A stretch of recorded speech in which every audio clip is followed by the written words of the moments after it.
Hello and welcome to hello everybody and welcome to today's Power Hour, focused on one of the most vital elements of any thriving organization, the employee experience. I'm Matt Manners, founder and CEO of Inspiring Workplaces, and I'm delighted to have you with us for this session, powered by our partner Selerix. Before we dive in, a quick look at what's ahead over the next few weeks, because there's a lot to be excited about. Next week, we'll be celebrating the top inspiring workplaces across the UK and Europe, a spectacular gala in London, which we're busy working on right now. Shortly after, we'll take things global with our online ceremonies in Asia, Latin America, and the Middle East and Africa. Then it's back to the big ideas with our next Power Hour on leadership, followed by a trip to Chicago, where we'll announce the top 100 inspiring workplaces across North America. And it doesn't stop there. This all builds towards our annual summer series in July, 1 week, 10 talks and powerful insights to improve your world of work. And one more thing, a major announcement is coming before the end of May. Not even my team know, I don't think. So stay close and you won't want to miss it. But for now, let's focus on today. 3 speakers, 1 hour and big impact. And just discovered the geography of our 3 speakers and quite cool links between all 3. We have one coming from Boston, Massachusetts, where we set up the American part of this business in West Newton. We have Dallas, and we're looking to take the awards to Fort Worth in 2026. And France, and I have my French godson flying in for my brother's 40th as we speak. So truly global Power Hour and lots of great connections being made between them. So let's kick things off with our first speaker. You're here to hear them, not me. And please welcome Scarlett Abraham Clarke, a passionate HR leader known for turning inclusive values into everyday action. With 15 plus years of experience leading cultural transformation and inclusion strategies, Scarlett helps organizations build workplaces that are more human and more accountable. Today, she'll dive into the future of employee experience, what it really means to lead with purpose, trust, and action, all things we strongly believe and advocate in. Scarlett will share where organizations get it right, where they fall short, and how inclusive leadership can fuel not just retention, but growth. Get ready to reimagine the kind of workplace, put my teeth back in, people truly want to be part of. So please welcome Scarlett, who's also been a judge for this year's North American Inspiring Workplaces Awards. Hello, Scarlett. How are you? Matt, I'm doing great. How are you? Very well, thank you. Great to see you. It's great to see you too. I'm in a bit of a cliffhanger now that you've left us. I can't wait to hear what the surprise is. Well, it worked. Coming shortly. The news will be out soon. So that's for another day. Today we're here to listen to you. So I'm going to exit stage left and over to you. Thank you so much. Thank you so much. And welcome, everyone. It's truly a pleasure to be here with you all and share a little bit about myself, but more importantly, share a little bit about the work environment, right? And what it means to have a true culture. Hopefully, folks are able to see my slides. There we go. You know, I'll be very honest. As I prepare to have this conversation, I kept coming back to basics. And I was like, what's something groundbreaking I can just share with you that is going to like blow your socks off? Probably with the surprise that Matt will do instead. But I kept coming back to basics, you know, and the truth is, if there's something I want you to walk away with today, is that while we have AI and while we have all these beautiful evolutions that have taken place, not only in our world and our workplaces and our country, the core of employee experience continues to be, you know, treating people how they want to be treated, making sure that people are feeling heard, that they're feeling value. The technology might be new and exciting, right? I'm certainly enjoying it, but the human needs are not. So, you know, I'm afraid I'm going to talk to you about basics, and hopefully the way that I share it with you, or in the way that I share it with you, resonates to help you think about your work environment, think about your role as a leader, perhaps in modeling culture, and hopefully help you make some differences. It's no secret that people are paying attention. And in the last few years, we all, I think, have been in a privileged position to rethink everything. How are we working? Who are we working for? And what are we willing to tolerate and not tolerate? And the truth is that some companies are still trying to coast, if you will, on pre pandemic culture. And guess what?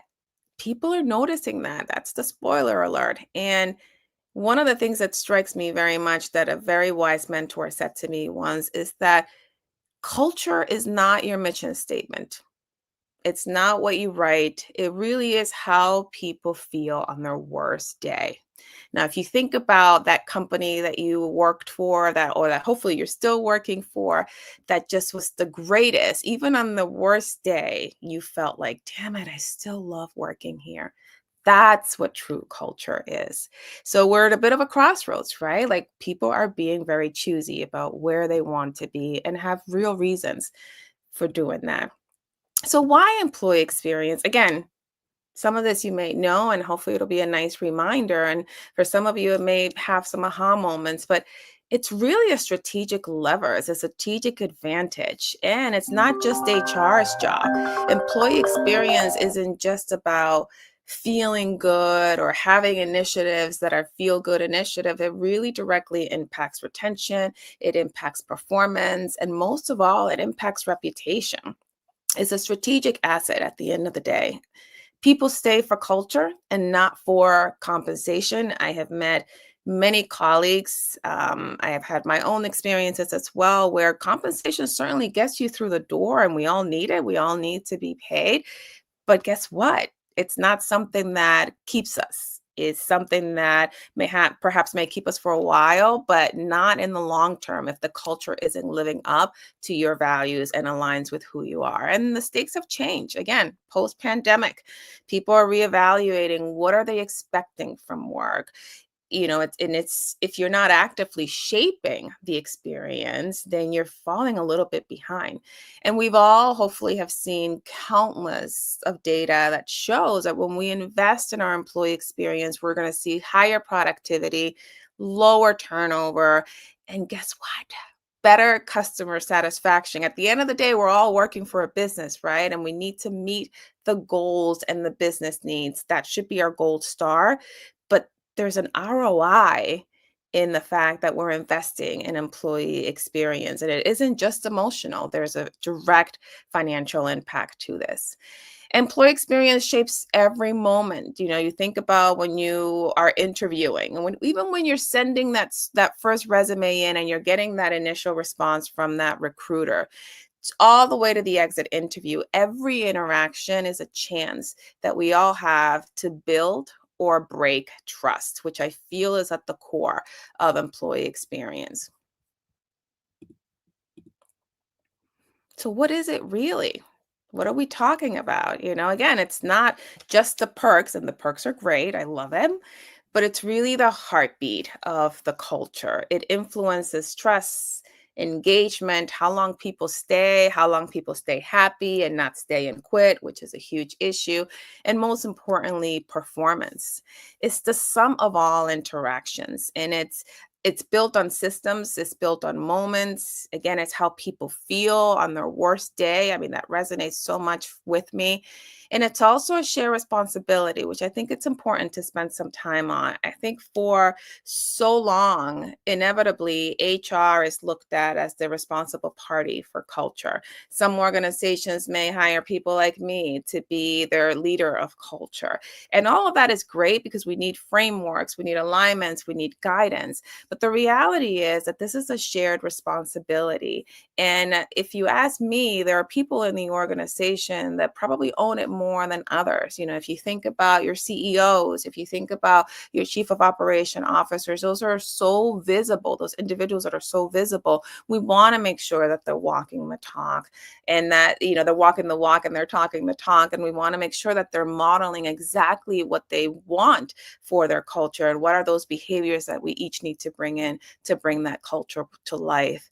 It's measurable.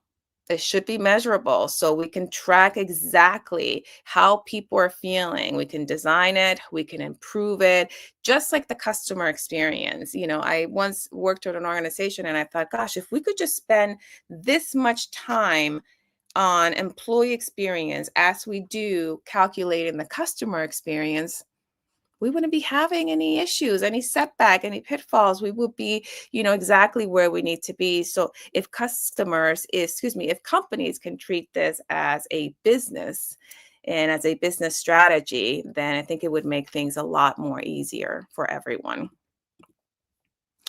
When it works, it's magical. Employees are feeling like they're psychologically in a safe space. They can speak up, they can take risks, they can bring their full selves to work because trust has grown. People feel seen. Again, more than ever, I think all of us, if not most of us, want to feel like when we're in a room, we are being valued, we are being seen for who we are, and our ideas are being taken into places, into consideration rather.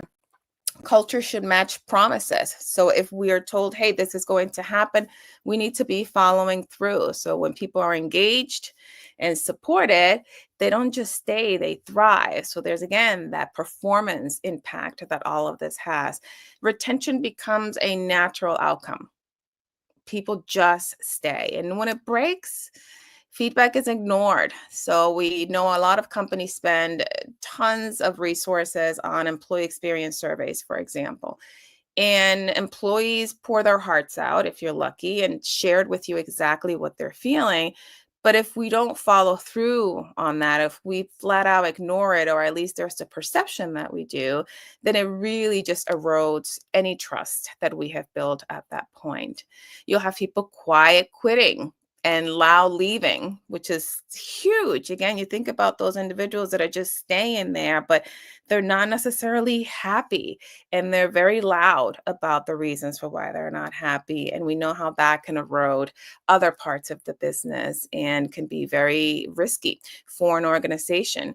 You can also lose people silently. So folks who may choose not to loud leave, but may choose to just sit there and kind of just go with the day and just wait for their paychecks. And, some people may think, well, that's okay. But we know, and again, studies and data has shown that in the long run, you want high employee engagement. You want your employees to feel like they want to be there because they're part of something. Again, it has a direct impact long term, and it has a direct impact on your customers as well. I think that one of the foundational pieces of employee experience that it's critical is how we build trust in the work environment. And think about it like a bank account, right? Every time you listened, every time you're following through, every time you're recognizing someone, you're making deposits in there, right? And they're trusting you that much more. And then challenges come about, right? Either you are having to create new systems, you're needing to upgrade HRIS, or you are merging with an organization. I mean, these changes that can very much impact how an employee might be feeling. Think about those as a withdrawal, right? But when you're investing the time into the bank account, then the withdrawals can come out and you can still be in the black, right? But if you haven't been depositing for whatever reason, then even an email, a simple email can be a misstep, bankrupt trust. And that's huge, right? So again, how much are we spending on building trust, which doesn't happen overnight? It does take time, it does take work, and it takes intentionality as well. And that starts with the leaders. Again, whether we want to say DEI or not say DEI, the bottom line is that inclusive leadership is huge in terms of making sure that the culture is what it needs to be and that employees are feeling that culture. And managers play a huge role in that. Leaders play a huge role in that. You need to be inviting feedback. You need to be making sure that you're closing the loop on things. You need to share power and visibility. be vulnerable and admitting when you have made a mistake and engage your teams into how can that have been done better. This isn't about perfection, which I'm guilty of. I think many of us are. We want to be perfect. We don't want to be wrong. And if we're the leaders, we cannot be wrong. It's about intentionality. It's about vulnerability. And it's just a cyclical cycle. You ask, you act, and then you repeat once again. And I know that when the day-to-day comes into the work environment, it may not be as simple and as prescriptive as ask, act, and repeat, but we have to just take the moments to pause, at least at the end of the day, and ask yourselves, have I done these 3 things? Is there something that I need to be doing differently tomorrow? Data is there. We cannot fight the data. There's data around inclusion, and there's also so much data around the business impact of culture. And if organizations aren't taking this data seriously, or they're not paying attention to it, or maybe they're not making it a priority, then that's a concern. Gardner, for example, highlights a very strong organizational culture and how that enhances employee performance by 37%. It's huge. And then the retention piece too. Companies with well-defined and connected cultures are experiencing up to 36% of higher employee retention.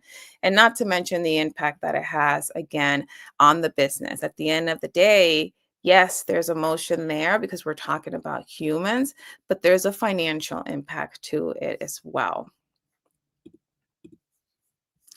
It doesn't have to happen overnight. Sometimes I think we overwhelm ourselves with where do we begin.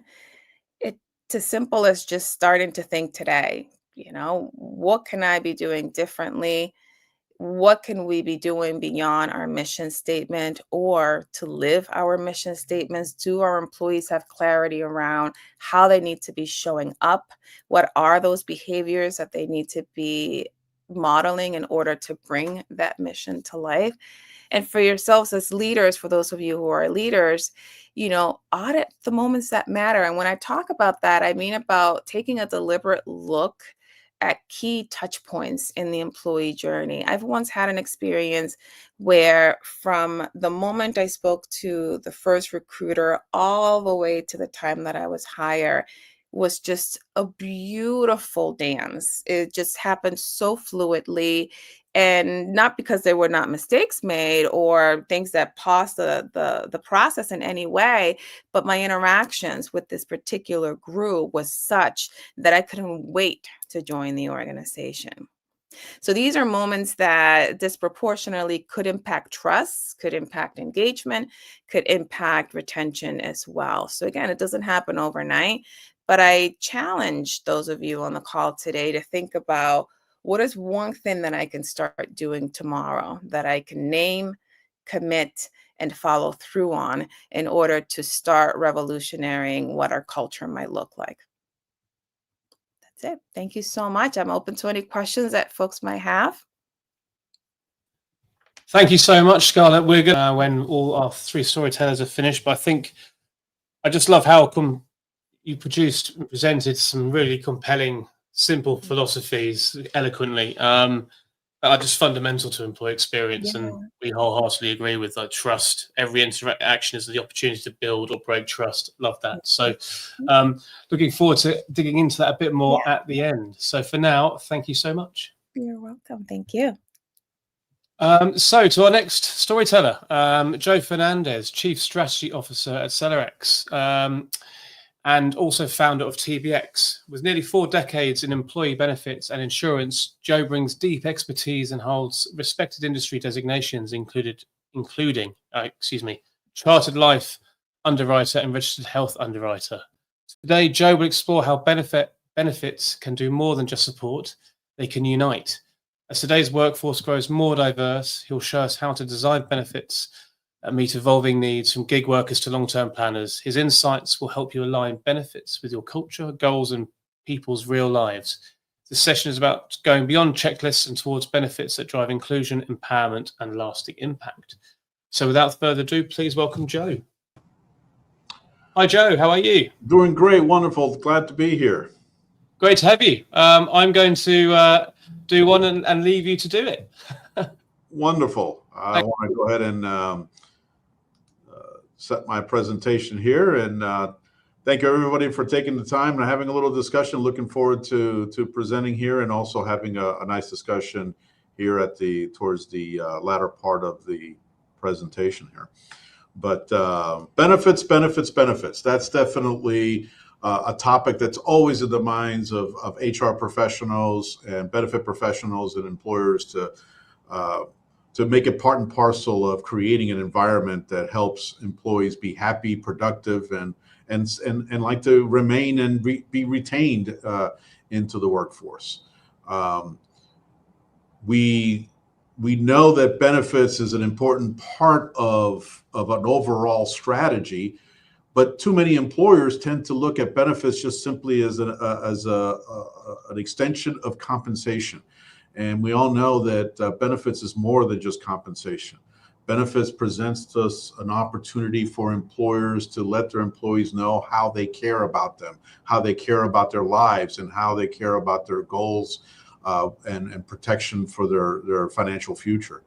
And we know this because we know that 25% of any given employment population will leave and go to another employer if they have better benefits. And sometimes it's not that they're better benefits, is that they just simply perceive that they have better benefits. Sometimes we have the right plans and the right benefits, we just have the wrong execution or an incomplete execution, which causes distrust in the benefit program and how it may help them in their personal lives.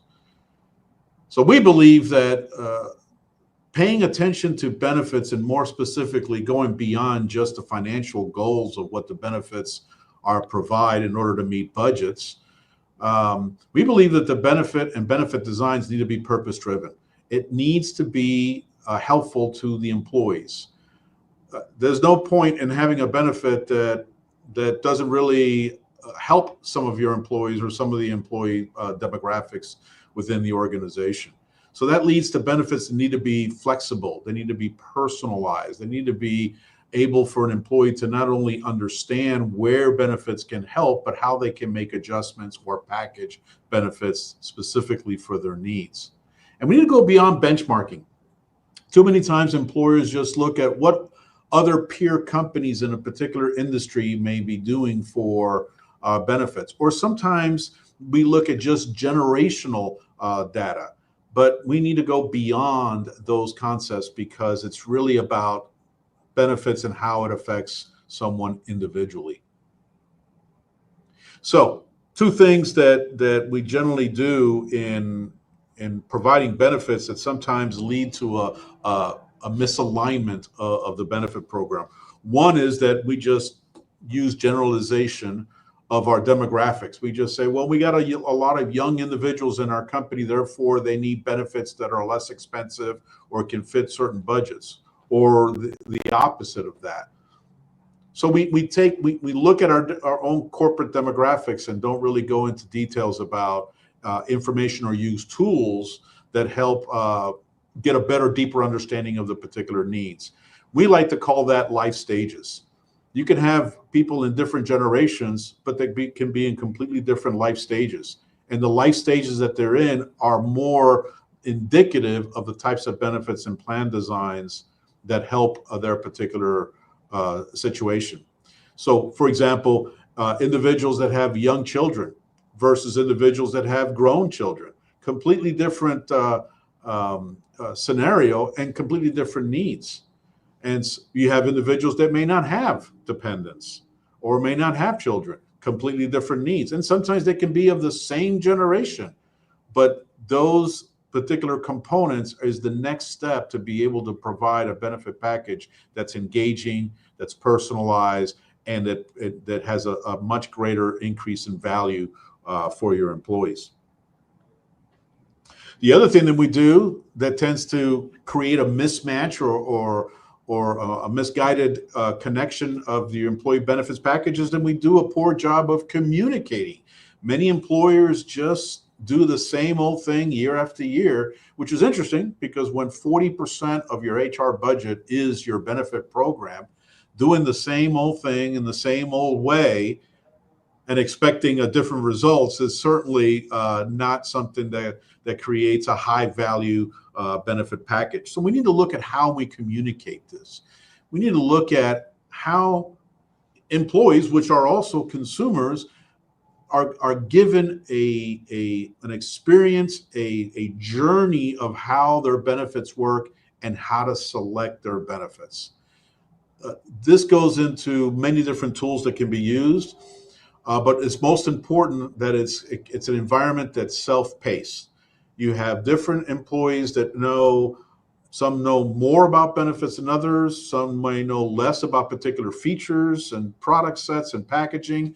So an opportunity for an employee to have a self-paced learning environment that allows them to learn as much as they want or as little as they need to make a confident decision. The Amazons of the world certainly have understood this. If you look at all the different ways that we go on Amazon and purchase different products, that experience gives us everything that we need to make a confident buying decision on one screen. We have reviews, we have instructional videos, we have different options and packages that help us make that selection.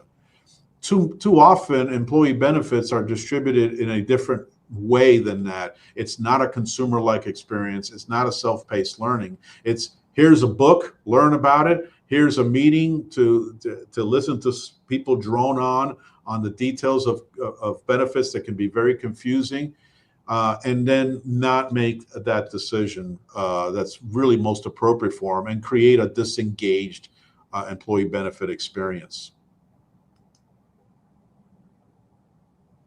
So when we talk about communication strategy, the key point here is to create a scenario that looks beyond benchmarking, beyond demographics, beyond generational, but goes deeper into life stages. And you do this with different tools. Decision support tools that can look at an employee's information, where they live, how much they earn, how long they've been employed, if they have children or a spouse, how old are they, where do they live, what's their zip codes. All of these elements and using technology and AI can really drill down to that person's life stage and connect them with not only the benefit plans, but the right packaging of the benefit plans that help them meet those particular needs. That's what we call tailored communication and personalization.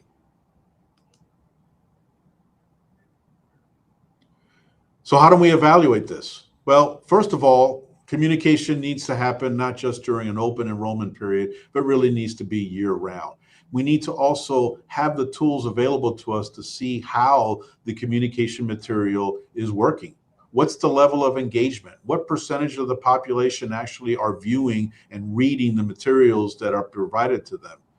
How can we provide the environment that they can continue to have an ongoing year-round education of their benefits? We need to have an active engagement, active enrollment. Too many employers will have the assumption that if they're not making a whole lot of changes to their benefit programs, that they can just have what people call a passive enrollment, which means, hey, if you like what you have, just keep it. You don't have to do anything. Sometimes employers confuse an employee's desire to keep what they've had in the past as an indication of satisfaction of their benefits. I would suggest that that's usually a consumer, us as humans feel that if we don't have enough information to make the right confident decision, we basically default to what we have. Or it's sometimes the old adage, it's better the devil we know than the devil we don't know. So having an active, engaging program allows employees to really understand their benefits. And while maybe even if benefits don't even change, plan designs don't change from a year to another, certainly people's lives do. And certainly new employees come in that need to have that environment. So communication that happens year-round, that is personalized deep down to life stages, an active engagement strategy during open enrollment as well as throughout the year, and then continuing to evaluate the program beyond the financial performance, beyond the financial of whether the employee benefits package is hitting budget or not hitting budget. needs to be whether the employees are engaged and are not only participating, but have a better and deeper understanding of their benefits. So I'll welcome the discussions that we'll have shortly after this.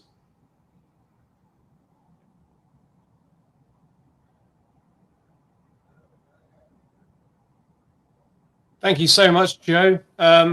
Lots to take in there as well. I'm loving the different takes on employee experience. That's what these power hours are designed to do. 40% of the budget, HR budget, spent on the benefits program. I just think of some of my old places to work before I founded this Inspiring Workplaces. I mean, I had no idea what was included, and I never utilized hardly any of the benefits that were put forward. So communication, definitely a key message coming through there. We're going to move on to Richard, so we'll come back to you, Joe, for the conversation at the end. Thank you very much. Thank you. So, on to our third storyteller, and all going to time, so happy days. Finally, please welcome Richard Yarsley, Chief People Officer at Malt.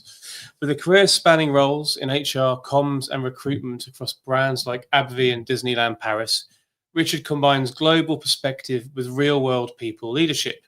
He's also trained in management and coaching through HEC Paris. In today's session, our final session, Richard explores why traditional perks fall short in a world of remote work and diverse talent. He'll share Malt's approach to building trust through personalized experiences designed to meet people where they are, not where we assume they should be. So I think a really nice follow-on from what we've just been listening to. Expect practical ideas for rebuilding connection in a flexible first world. So from Boston to Dallas, all the way back across the Atlantic to France, please welcome Richard. Bienvenue. Merci. Hi, everybody. So I'm Richard. I'm not actually French. I'm English, but I've been living in France now for something like 15, 16 years. So I have a bit of a weird accent right now. Thank you very much, Matt, for the introduction. Well, I'll leave you to it. I'll see you soon. Thanks. So first of all, I just want to mention I loved what Scarlett was saying about getting back to basics. I think it resonates a lot. We often hear these very fancy ideas that are more of a plaster to a wound than sorting out the initial cause. And what Joe was saying about benefits also resonated a lot. You know, we see some benefits are valuable and others aren't so. So I'm not going to reinvent the wheel either, but what I'd like to do is give 2 or 3 sort of concrete things for you to think about, or maybe you can consider trying, and looking forward to the conversation at the end. And obviously what I'm going to say is based on my experience, so you may have seen different things that work, and I think part of the beauty of something like that is sharing at the end.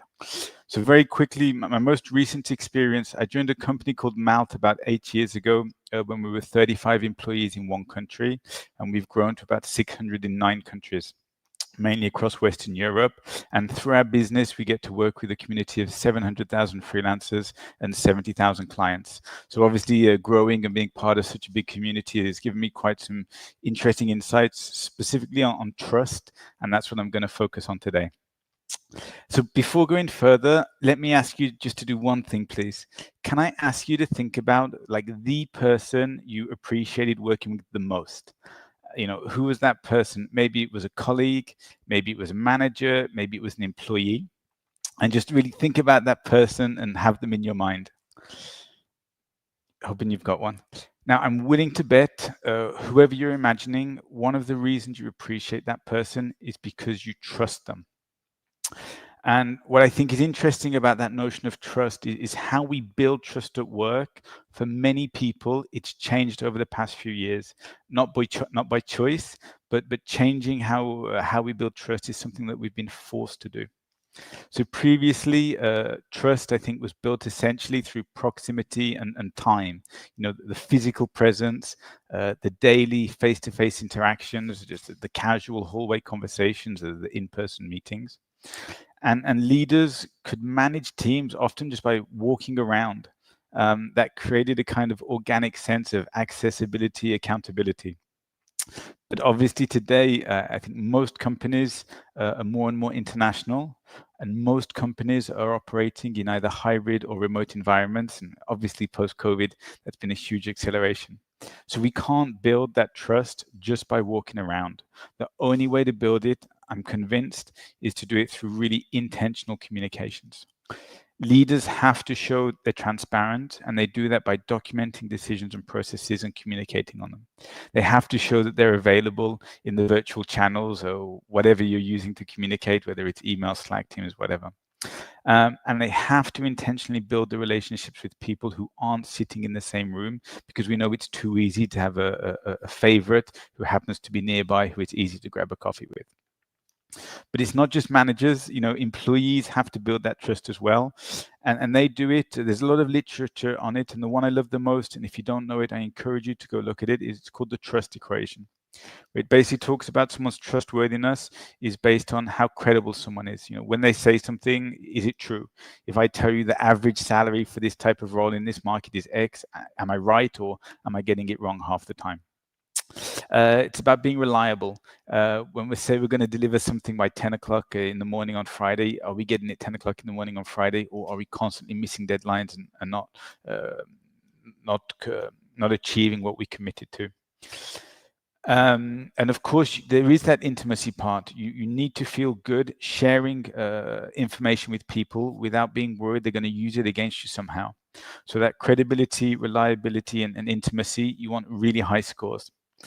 The one you don't want a high score on is, are you putting yourself above the team or the company?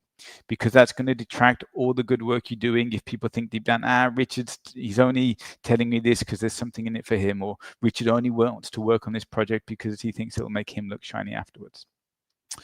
One thing that hasn't changed at all in how we build trust or how trust is earned, and I think Scarlett mentioned it earlier, trust is really earned in drops. It drip feeds in based on small interactions, but you lose it by buckets very, very quickly. And I think that brings us on to the challenge of trust. We know it's important for businesses because unless you're micromanaging every employee, every task, then at some point you have to trust them. You have to delegate to them. But what I've seen is, and what I've heard stories about, is companies mixing up being nice to employees, giving benefits, giving perks, and just assuming that builds trust, especially in this hybrid world. I'll tell you a story. I won't mention the name of the company, but basically there was a company, you all know them, huge multinational, who have some of the best benefits, some of the best perks, super shiny. Lots of people wanted to work for them. When COVID hit, they sent all their employees home, continued to be nice, gave them even more benefits, gave them more budget for home deliveries, for groceries, whatever we needed. But a few months later, that company found out quite a few of those same employees who they'd showered with perks, they'd actually picked up second jobs in other companies and were working those second jobs on the company time without even telling them. So despite all the perks, there wasn't any of the trust or the loyalty. They somehow thought they were essentially buying. So if benefits don't equal trust, then what does? And that's where I think there's really 3 bullet points. The first is obviously giving freedom, but within a framework, and it has to be intentional. So whether you're a company based on office presence, hybrid working, or remote, you have to design your systems around it. You have to build your internal structures, specifically management and internal communications, to support that style. Second one is authentic connections. I think somewhere in the smartphone era, some of us, or a lot of us, have really forgotten what listening really means. And if you want to build trust with someone, the first thing you can do is just listen to them. And the best training I ever did taught me about the 3 levels of listening. Again, if you don't know it, strongly suggest you Google it afterwards. But essentially, in the 3 levels of listening, you have the level 1 where you're not really listening. You're just waiting for the other person to finish so you can say what you want to say. It often happens when you're annoyed, you're in an argument or something like that. My wife would claim I'm often in level 1. It's not true. Level 2 is when you're fully concentrated on the person. You're actively listening without sort of pre-preparing your reply. And you're probably even sort of rephrasing what they've said to be sure you've understood and to show understanding. That's good. But then the 3rd level of listening is learning to read the air, or read the room, and going beyond the words that have been said to detect what else is going on. And I promise you, whether it's in a one-on-one meeting, in a team meeting, in person, in Zoom, people will feel the difference if you're doing level 1 listening versus level 3 listening. And a really silly example might be if you have a company all hands and someone asks, how are sales targets met? The level 1 answer is going to be, well, we work with managers to set targets, so we do it fairly. Next question. Okay, no one's going to enjoy that answer. Level 2 might be more descriptive. We take into account A, which is, I don't know how much investment we're doing in the country, B, your current portfolio of clients, C, or your salary, whatever it is. It's not a perfect formula, but we get to D. And that's pretty good. You're answering the question. But level 3 would realize the question isn't actually about target setting. Maybe behind the question, it's a salesperson worried about not making their bonus, and that's going to create cash problems for them or whatever. So if you answer it with that in mind, it'll give a completely different answer to even how you answered it at level 1 or level 2. And the third one, which I think we started to touch on, is how do we personalize growth in 2025, right? It's 2025, it's not 1940 anymore. And if I've learned anything from the freelancers, it's that they're all on their own journey. They're all interested, or more interested often, in learning new skills than chasing new titles. They're often more focused on taking on responsibility and projects versus the internal politics. Now, they can do that because they're freelancers. And of course, everyone's growth journey can look a little bit different to everybody else's. So how do we as a company sort of use those principles in our organization to help people grow? We want people to grow for skills and not grow or get promoted just because they've been in the same job for 3 years. And so concretely, what does it look like at Malt? First one, I'll go back to listening. We've trained all the senior leadership on the 3 levels of listening. And the difference is night and day. The feedback we get from the teams, from the managers who have been through the training and those who haven't, is really almost sort of like 10 percentage points different. We obviously worked with an external coach on that. We continue to listen through employee surveys as well, because as well as those sort of informal or more frequent conversations, we think it's good to step back once or twice a year and do a full survey where people can submit feedback anonymously. Second thing, HR has to constantly evolve. I think everybody knows that today, but as a company, we've had to evolve a lot over the past 8 years, so we've had to evolve HR as well. And I think that can often mean moving the needle on your management style, on your culture pillars, or what you value at any point in time based on the priorities. And you shouldn't be afraid of that. You shouldn't get stuck in the past, because then you're just building a company on legacy and adding bricks versus to, actually changing the wall at some point. And then the last one, how can we actively or proactively sort of personalize the employee experience? That starts with showing genuine care, being flexible on development plans, on work schedules, whatever it is. The skills-based career path that I mentioned, in psychological safety, I think that was also mentioned before. It's a no-brainer that when an employee feels safe, when an employee feels their preferences and identities are respected, when they feel they can make mistakes and own up to them and learn from them versus hiding them, everybody benefits from that sort of work environment. So to sum up, I'll go back to what sort of Scarlett said at the start. Nothing's rocket science. But we have to adapt the way of building trust to the year we're in, and that means really working on it actively and showing some flexibility. Thank you. Brilliant. Thank you so much, Richard. I think we can bring everybody else back into the room. So some great overlapping messages there, and also highlighting the importance of having a real clear benefits strategy and communicating it properly.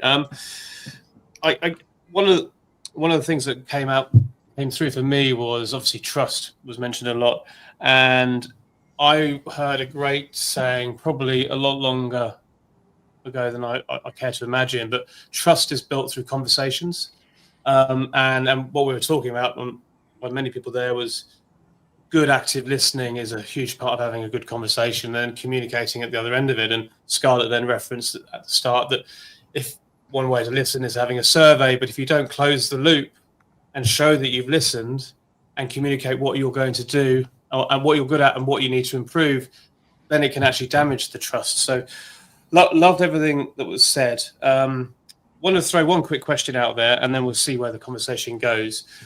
The old saying is you earn trust. But does that ring true in a modern workplace? Do you still earn trust, or if you employ somebody, do you actually hand it over automatically and then go on to try and build deeper levels of trust? So we'll go to Scarlett first. Is trust earned, or do you give it to somebody you employ straight away? I almost, the immediate thing that comes to my mind is that this is for the most part very personal. I mean, there are definitely people that will trust you until you give them a reason not to. And then you have people that won't trust you until you give them a reason to trust you, right? Yeah. When we look at it in terms of the workplace, I feel strongly that folks are relying on not what is being said, but the actions that are being taken. And it could be the wrong action, provided that the individual comes back and acknowledges that and is vulnerable about that, that can gain trust. So it's not always just good action that gains you trust, but also how you manage when it isn't. So for me, it is around listening, but it's also around acting on that. That builds the trust. And it is over time. We won't win some people over. I tend to trust people right away, which my husband is not. So we're the complete opposite. So, but I think what we all have in common is that eventually your actions will demonstrate that you can trust. Great answer. Over to you, Joe. Yeah, trust is very difficult to earn, very easy to lose, and it's a constant thing. So people come to work for you. There's an initial level of trust that's automatically given to you because they were comfortable in joining the organization. Yeah. But early on, that needs to be a consistent carry through in all actions and activity. And just like Scarlett said, you got to listen and you got to follow through of that, or you easily lose it. And once you easily lose it, to regain it is almost impossible. Mm-hmm. And Richard, over to you. Yeah, I think I agree with everything that's been said. I think trust sometimes is a bit like management style. There shouldn't be a blanket answer. I can trust one person, but at different levels. So if I've got someone relatively new to the team, let's say, and there's a decision to make, we do A or B. For me, what's interesting there is it a decision that's reversible? Is it a decision that could have a colossal negative impact if we take the wrong one, something like that? If no, it's easy to reversible, it's not going to cost much, even if you get it wrong. Yeah, trust you, go ahead, do it. But if it's one of those other ones where this is irreversible, it's going to cost a lot of money, then it's not even a question of trust, but yeah, check with me and we'll look at that one together. Again, what comes through, and we're talking about keeping things simple and basic philosophies. One of the critical areas where engagement experience, inspiring workplace succeeds or fails is at that management level. And Richard, you ended with the fact that trying to personalize a care plan and listening and in the modern workplace. And again, that just felt, and everything that Joe talked about with communications and the benefits, and what Scarlett talked about, it seems fundamental that you have to have an engaged management level for any of this to really succeed. And I wondered if you had any words of advice or wisdom around how best to bring the management level with the company around these topics, because it's something that continues not to be solved. Our challenge at Malt, being across 9 countries in Western Europe and in the Middle East, is country cultures can be really different. And so it's a bit stereotypical, but there's some truth in it. Our German people, they love the rules to be written down super clear. They don't want ambiguity. What's the rule? Show me where it's written. And other countries, I'll say France, Spain, they're a bit more comfortable with gray, and let's make some exceptions. What I think we need to do to get managers on board. One, when things are written down, it becomes fair, it becomes transparent, it becomes shareable. It's not reliant on the fact you happen to go for a drink with Michael or Sarah, and they said that. And then that is also standardized, across the company somehow. But that will never replace individual exceptions based on individual circumstances, because, I don't know, my kid is sick. I need to stay home, so I'll do 4 days of home office instead of 3 days this week. Yes, the rule will say one thing, but the manager has to be smart enough to know, okay, that's a personal one-off exception. I trust Richard, so we give that one. And I think onboarding managers, training managers is overlooked. I've overlooked it myself too often in the past, because you set the tone. If you just onboard them on what the product looks like, okay, good. But if you onboard them on this is how we manage it at our company, that will help them take better decisions and be on board with the decisions you'll make later. Such a simple solution, but I wonder how many people actually are doing that. Joe, over to you. Yeah, I mean, definitely the rules and clarification of rules is important, and also how they're applied, right? So if you're going to say that they have to be applied, or how they're applied, it needs to be consistent, and any inconsistency certainly has to be described. Decision making also needs to be thought through. Management and strategic decision can't be a knee-jerk concept. You need to look deeper into it and how it affects individuals in the organization, and then address those things with them. That's how you build trust as well, right? Is that, not why we're making a decision, or how, or we need to make a decision, or making a decision, but this is why, this is how, this is the impact, and we realize that it affects you X, Y, and Z, so we'll address X, Y, and Z accordingly. Thank you. And Scarlett, how do we bring that management level along with us? Yeah, I'll have to echo, what both Rich and Joe have said. I think we often forget the managers when we're talking about employee engagement and what they need in order to be engaged, and how much trust we need to input them. And maybe it's a result of, well, they're the manager, so they should know this. But I think that we underestimate the support that managers could need. I mean, I often think about that, change management wheel, and you could have a manager that's also quiet quitting, right? And then they're now in charge of being the ones to lead this change or model the culture. So if we don't have a good pulse on how resourced our managers are, if we don't have any confidence in how much we've invested on our managers and how our managers are feeling in order to carry out the messages that we need, then we're likely to have some failures along the way. Just to add one thing, I think you obviously have, let's say, the very senior leaders, and you have the employees and the managers in the middle. In the good times, managers are happy to be seen as a senior leader, and in the bad times, they're very happy to be seen as an employee. And I think that's part of the crack of knowing if people are going to be on board, is how they react in those tough situations. Do they sort of sit back and blame, the leaders, or do they try and be part of the overall solution, even if it's tough conversations or tough situations? Well, is there anything any of you would like to add to the conversations, the stories you've heard this afternoon? A final thought, so to speak, before we close off the hour? Well, I would say that, as Matt was just describing that middle management concept, I think a big part of that to really gain ownership is to provide. The senior leaders need to empower that middle management group. They need to be empowered to make decisions, of course, held accountable to them, but have that empowerment and that ownership of that it really strengthens them to be the cheerleaders of the organization, not part of the rank and file that may blame the leadership when things don't go right. Thanks, Joe.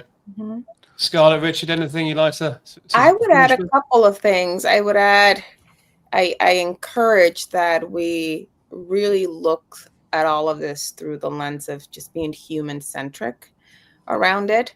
I think it's no secret we're all seeing kind of the evolution of our country, our world, and we could all just use a little bit of humanity. And I think that there's a bit of a oh, don't bring it into work. We have to. I think we have to bring it into the workplace. And I think when employees are hearing us acknowledging that, that can go a long way too. And the second and last thing I would say is there's no cookie cutter approach. You know, we've all have come in with our own lived experiences and have shared our commentary based on that, but you truly have to look at where your organization is, what are they looking to accomplish, and what's going to help them get there. So the what might be very similar. We all might have that as a similar threat, but how each of these are executed has to align with essentially the culture of the organization and the culture that you're looking to build. So I want to just caveat that because I think sometimes we walk out of these sessions thinking, okay, I got to do X, Y, and Z because Rich, Joe, and Scarlett said it. But we really have to understand that context matters, and taking a step back and understanding where you all, the organization is in that journey is critical. Fantastic. Brilliantly put. Richard? I would just say, again, agree with everything that's been said. I think employees have long memories. And the antidote to that is to consistently try to be fair, to consistently communicate the why around decisions, not just the decision itself, and that's what people will remember and appreciate. But it's not easy. If it was easy, we wouldn't need to talk about it. We'd have cracked it all already. But marathon starts with small steps, and I think building trust and loyalty in a company is the same thing.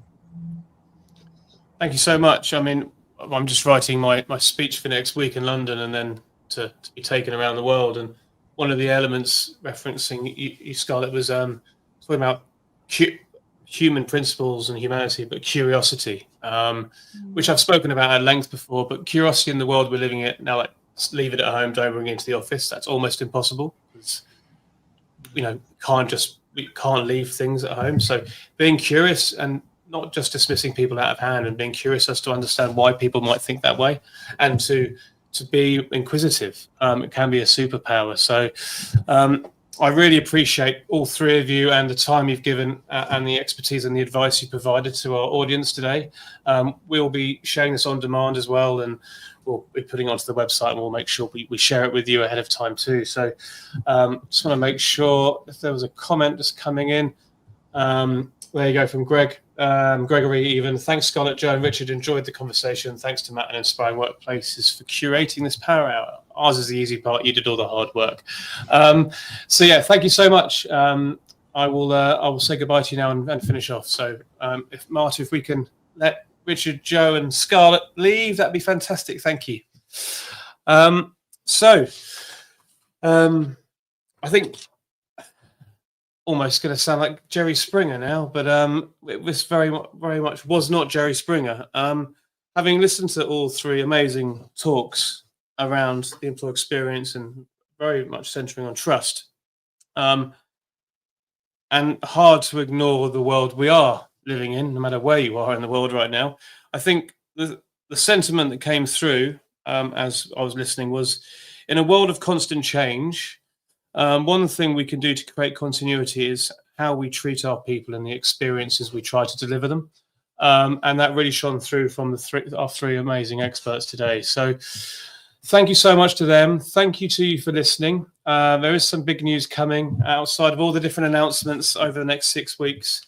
If you're watching on demand, there are lots more talks for you. If you're watching live, there are lots more talks on our website. So thanks to everybody. Have a great month, and we'll see you soon. Take care. Bye-bye.